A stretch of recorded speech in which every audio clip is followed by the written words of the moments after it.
JP Fournier of the Movie Jerks here, coming to you on day 11 of Sci-Fi September, the month where I watch a science fiction film I've never seen every day for the full month. And what do we get today? Well, yesterday we had the cabbage soup. So today we are getting The Earth Dies Screaming. Oh, goodness. They came from the heavens and sent the world into hell.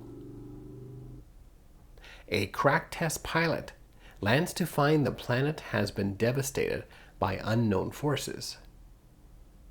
There are a few survivors, so he organizes them in a plan to ward off control by a group of killer robots.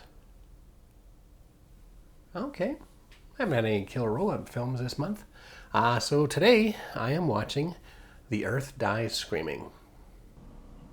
The Earth Dies Screaming is a doom, downhearted, and bleak sci-fi horror from the 60s. It starts with a compelling 8 minutes of no dialogue, showing a chain of grisly and unexplained deaths,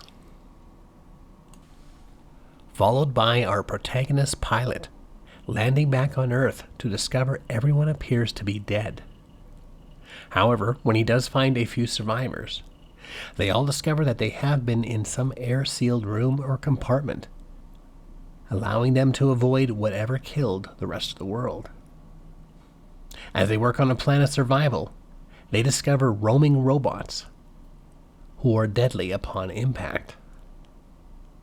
And to make things even more dire, victims that the robots murdered come back to life as zombie-like killing vessels.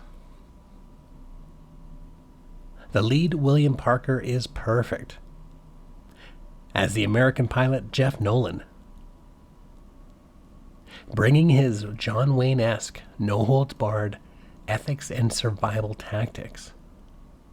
The rest of the cast make great caricatures, with a damsel in distress, a depressed, widowed alcoholic, and a sly but devilishly underhanding villain, a wolf in sheep's clothing.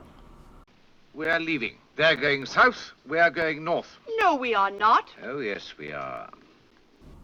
While the film only runs for 62 minutes, it still takes time to focus on building up suspense and heavy atmosphere.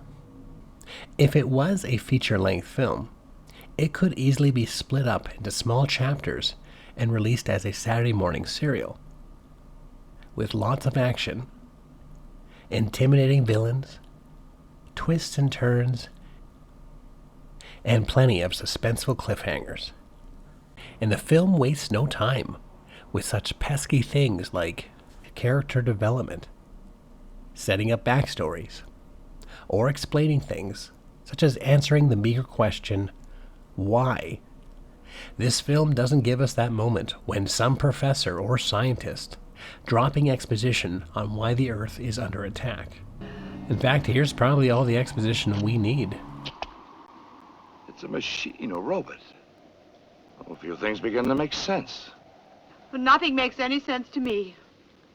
What about them? What are they? What did they want? They're human slaves to these machines. Violet was dead, wasn't she? This must be some sort of a shock attack. They paralyze all the bodily functions and then reactivate them. Sightless and mindless slaves. Instead, it just accepts the truth that robots are invading and killing off humans, and it's time to fight back. No allegories, no metaphors, no deeper meaning, and no forced messages. And that's kind of refreshing. Hey, wait a second. That looked like a Nazi salute. Maybe I spoke a little hastily. And there you go, day 11 of Sci-Fi September. This time I watched The Earth Dies Screaming. What other science fiction horrors from the 50s do you enjoy? Let us know in the comment section. And if you're curious about other films we're watching this month, be sure to hit our subscribe button below. for updates daily. And for more information about the Movie Jerks, you can go to www.themoviejerks.ca.